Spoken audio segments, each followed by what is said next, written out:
Hi Hammers fans, Paul from across the pond. What a match, eh? Ouch. Can't say I didn't expect to get beaten. I was not expecting to get beaten quite like that, and by 4 goals. Well, let's call it 3, one was definitely offside, but nevertheless, there was a gulf in class.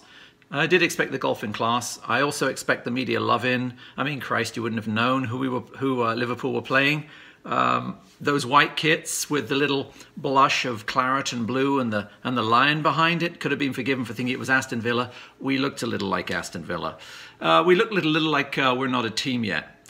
I'm not going to make excuses, but I am going to come up with what I think went on and what I think we could have done better.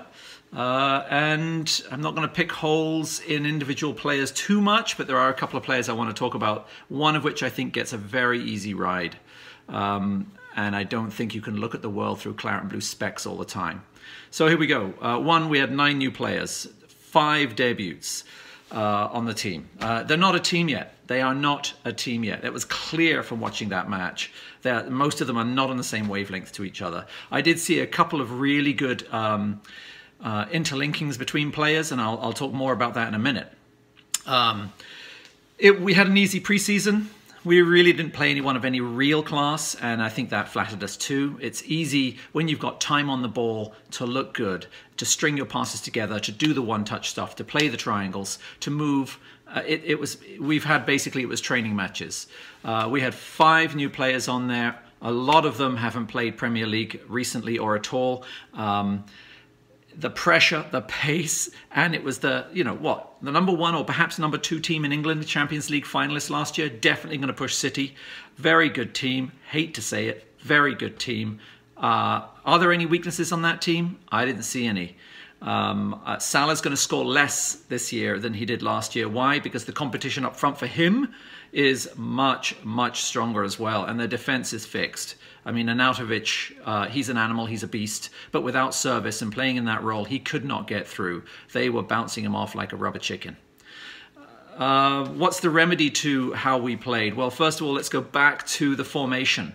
As soon as I saw 4-1-4-1, I thought, well, maybe he knows something I don't, but one defending midfielder in front of 2 centre-backs is not going to be strong enough against the dynamic strike force that is Liverpool. Particularly the fact that we've got Ogbonna and we've got Balbuena, who are not used to playing with each other very much. I mean, Diop has been in for Balbuena at times.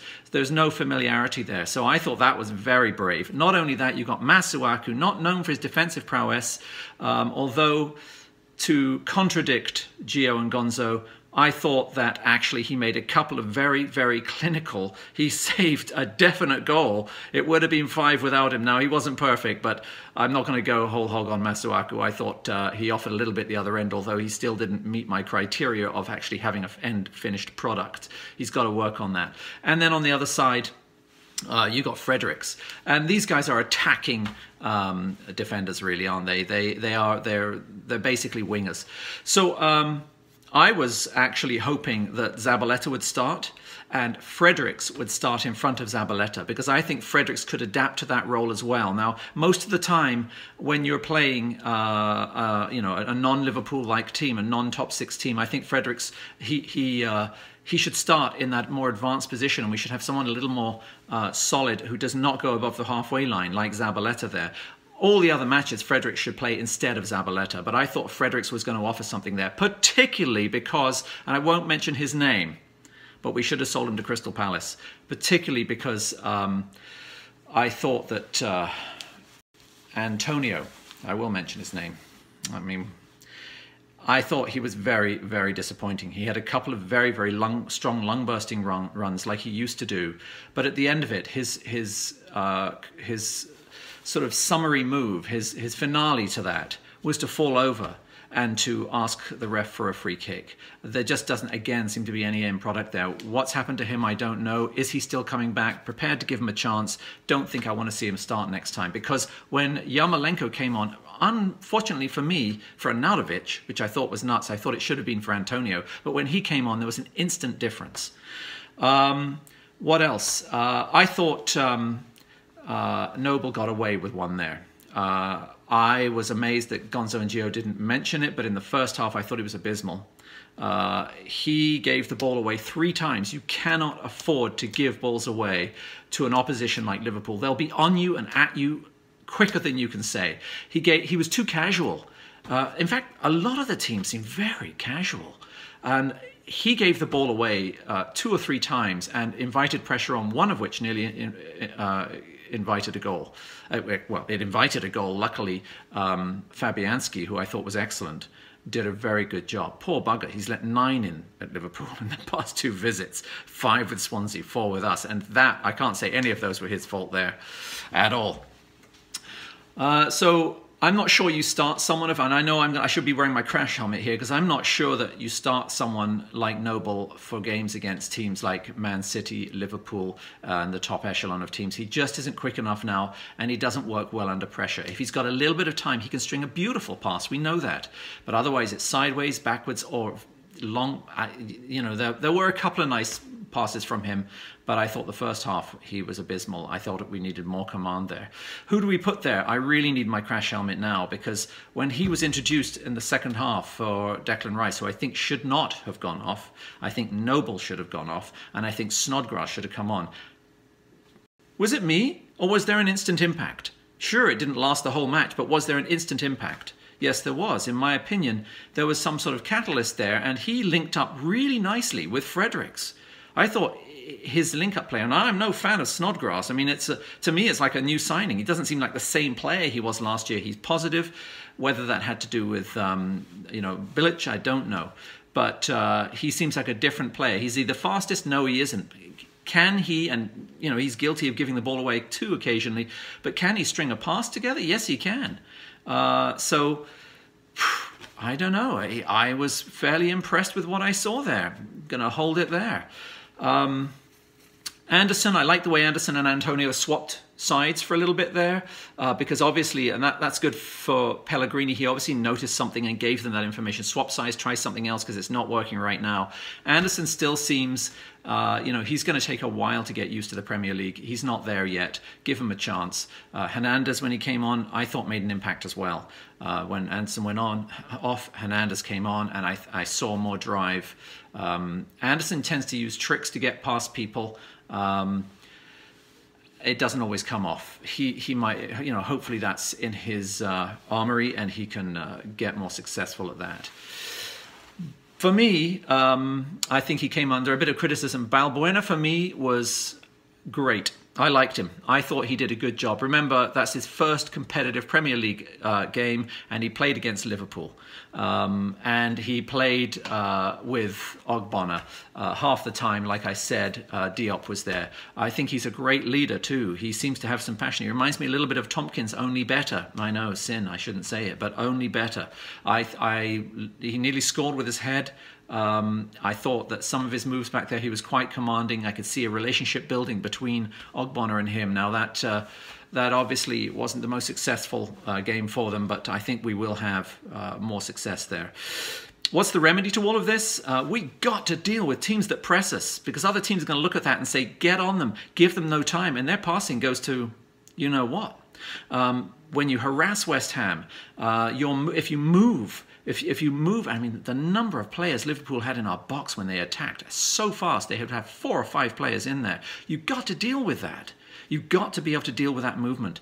I think one of the reasons Rice was replaced was because he was on his own and he looked a bit like a headless chicken. He just didn't know where to go. There was so much going on, not much support. That's why it should have been, in my opinion, 4-2-3-1. And you should have had Noble or Snodgrass there next to him, protecting the back two, who were made to look worse than they are. If we win at home to Bournemouth, that's a bonus as far as I'm concerned, because we are so not a team right now that, you know, I'm expecting a hard game. I'm expecting to look at that Liverpool game, and I would look at that Liverpool game and I would set my team up to do what Liverpool did. Now, obviously, Bournemouth will not be able to instigate that anywhere near with the class of quality that Liverpool did, but that's what I would do. I would set my team up to play like that against us. Normally I'd expect a reaction if we were a team, but we are not a team yet. Hoping for a win, expecting possibly a draw, and not out of the realm of reality to lose that match at home to Bournemouth. Don't lose your cookies over that one, okay? Don't drop your tea. Let's just keep calm here. Pellegrini had a good lesson, and the lesson was, these are the players I've got, this is how they played, we're not a team yet, these are the things I need to work on. We've got to cope with teams like Liverpool. Are we going to beat teams like Liverpool? No, we're not. Not yet. But we've got to cope with them. We've got to cope with several other teams like that. And I think that he learned a hard lesson. It was interesting watching him on the sidelines, watching the wincing that was going on, watching his interview afterwards, and him coming out today saying he was angry. He's actually angry with the way that we basically had no attack at all. And it goes back to me for having Antonio out there. I just did not think, I thought it was a blunt instrument. I did not think that he offered anything, no real support for Arnautovic, and poor old Arnautovic was on his own. I think there was a better players to play, and Pellegrini hasn't seen much of Antonio in pre-season, and when he did see him, he scored a goal, hence he started him. I think he saw the real Antonio as we see him right now. I think, and I'm hoping that he develops and he gets some of what he had back. I'm not writing him off, but I don't think he should start the next match. I really want to see Yarmolenko there. Okay, that's enough from me. I'm keeping positive. I'm keeping thumbs up.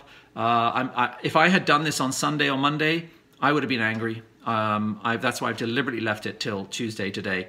I don't know when you'll see this, but I've deliberately, looked at it, calm down. It was disappointing. It wasn't pleasing to watch. It wasn't, we didn't offer anything. There was no entertainment. I mean, it's never okay to lose 4-0. Okay, 3-0 because that was an offside goal. It's never okay to lose by that much, but it's a little more palatable if you actually have some form of attack and can string some passes together and play some attractive football. That didn't happen. We're still waiting for that yet. I hope we see some shoots of recovery in the Bournemouth game, and perhaps even, you never know, but I'm not banking on it, a result. Okay, like I said, after the international break, that's when my expectations will start to move up towards where my hopes are. Right now, they are definitely down there, and no more than now because of having what I saw. And don't blame Pellegrini at all, and I'm not going to blame the team as a whole at all. They're not a team yet. We are going to have to take time, and that's all there is to it. I'm sure I'm open to criticism. I've said a lot of things. Give it to me. Come on, you can do it. Give it to me if I deserve it. Give it to me. But that's what I saw. I can only be honest. Come on, you Irons, and let's hope for something out of Bournemouth. Talk to you next week. Cheers. Have a good one.